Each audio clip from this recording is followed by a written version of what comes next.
This is honestly one of my favorite things about homeschooling and something that I wish that I really would have had when I was in high school.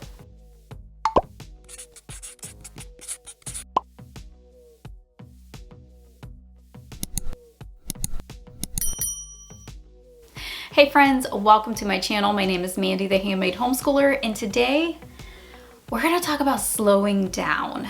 One of the things that's really hard to see when we are homeschooling our kids is seeing our kids struggle. It doesn't matter if it's math or if it's science or if it's even struggling with reading and trying to learn phonics. When you see your kids struggle just as a parent in general, it's really hard, and you want to do everything that you can to help them move on and grasp that lesson and grasp whatever it is that they're trying to learn. But sometimes it's not that easy. So I have two kids. I have one in high school and one that will be going into high school next year. He's in his last year of middle school. And we have gone through periods of struggling in different areas with both of them. You know, not everything comes naturally to every kid. Now, my kids both did not struggle with reading, but we have struggled in different areas. I know when my oldest was in 10th grade, we really struggled with chemistry. Chemistry was like trying to walk through molasses in the wintertime. It was really hard. It was tough. And I'm really bad at chemistry. So it was really hard because I struggled to even help him. But we eventually figured things out. And I really want to kind of speak to that because there was a time this last week where for the first time since I started homeschooling, we had to utilize the helpline with teaching textbooks. So let me explain what this is. I've never had to do this before, ever. This was the first time. My 12th grader is taking pre-calculus with teaching textbooks. Teaching textbooks is a math curriculum. It's all online, it's really streamlined, and they teach the lesson online and then they do the lesson online as well. Well, we had this lesson that he just could not figure out. It was rough. It was really, really rough. And we could not figure out what he was doing wrong. It looked like he was doing everything right. And it wasn't even the whole lesson. It was just like a part of a lesson that he just could not seem to figure out. But he kept getting lower grades and he was like, I keep redoing this lesson. I keep taking the hints and it's just not clicking, like something is wrong. So we finally broke down and utilized the helpline. So if you don't know what the helpline is, on the Teaching Textbooks website, there is a phone number that you can call, and it's like a customer service line, and they will call you back with like an actual math teacher, and they will explain the lesson to you and walk you through the problems. It is so cool. So I gave him my cell phone. He called the line. He was on the phone with them for about 20 minutes. And by the end of the 20-minute call, it was done. He had it. And it was just like the light bulbs all went off in his brain. And he's like, I know what I did wrong. And he hasn't had a problem since. It was fantastic. If you guys have never used the helpline with teaching textbooks, seriously use the line. It is awesome. But what do we do for other curriculum that we don't have the option of like a helpline or something like that? What do we do then? Well, I want you to remember something. And you know, the specific steps of this, of course, are going to be different with every child, every situation, every subject. So I want you to keep that in mind. You're going to have to kind of tailor things to your child, and you're just going to have to figure out what works for your kid, because what works for my kids is not going to be necessarily what works for your kids. But this is just what I do personally. If I see that the kids are struggling and there is something that we're just not getting, we do not move on. That's what public schoolers do. They move on to the next lesson, whether or not you get the previous lesson, because there's 30 kids in that class. But we don't have that problem. We have the luxury of taking however long we want. So if your kid is not getting that lesson, don't move on. I highly stress that. You stop and you just sit there for a while, okay, until they understand that concept, especially if it's something that it needs to be built upon, like math or science.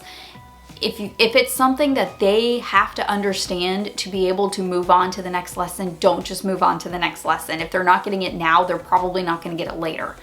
So what we do is we go back to the beginning of whatever chapter it is and we start there. That's always our starting point, is the very beginning. And we say, okay, let's do this over again. And let's figure out at what point there was a disconnect. So we kind of have to go back and search sometimes where we're messing up. So again, every subject is going to be different. If that is reading a chapter and there's something that we're not understanding in a literature unit, then maybe there was a character that we accidentally missed and kind of glossed over, or, you know, maybe we weren't totally paying attention when we were reading something and we need to go back and reread that section. Now, if it's something like science, maybe there was something mathematical that we missed within, you know, part of that chapter that we need to go back over and, you know, really look at again. So it's really going to depend on what that subject is and what it's entailing, and if there's any type of math involved, that type of thing. And if that's not working, because sometimes, you know, even going over that material again and again doesn't work, sometimes we utilize outside sources. So sometimes that might be a YouTube video. Sometimes we'll go on to Khan Academy, which I think is actually free. I don't think I've ever paid anything for Khan Academy. And we'll see if maybe they have a lesson on something.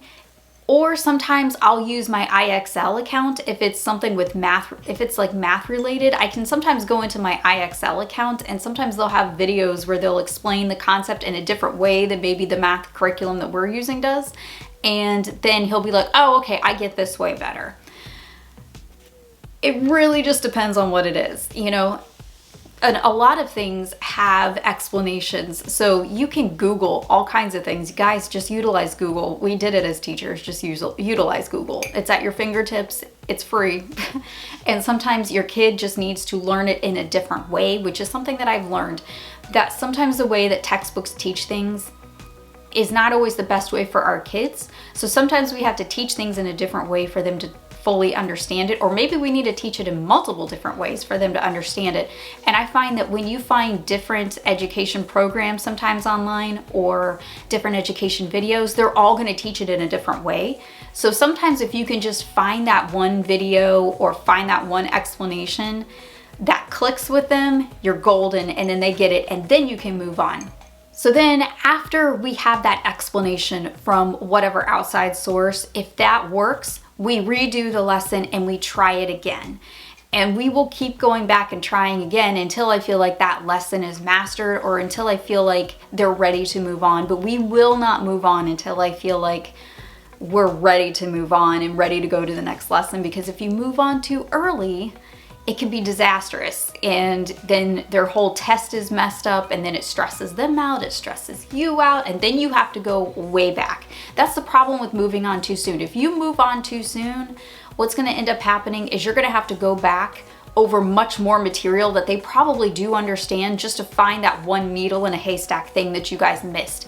So deal with it when it comes up rather than putting it off, because it will lead to disaster. That's happened to us before, where, you know, maybe he missed something and I didn't fully catch that he wasn't getting it, and then we moved on, and then his test was all messed up, and then we really had to go back and figure out, like, okay, what did we miss?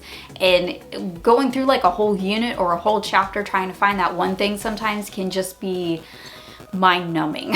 So take my advice. If there's something that they're not getting right up front, make sure that you're communicating with them about that. Make sure that you're grading their papers as they're going along, so you are on top of it and you can see if they missed something, and then you can go back and correct that before it becomes a much bigger problem. All right, that's all I have for today's video. Let me know, what do you do when your kids are struggling? What is your process? Like, what do you do as a parent? I would love to get some tips down below, especially having a kid, you know, two of them, you know, high school age. I would love to hear your tips because I'm always learning too.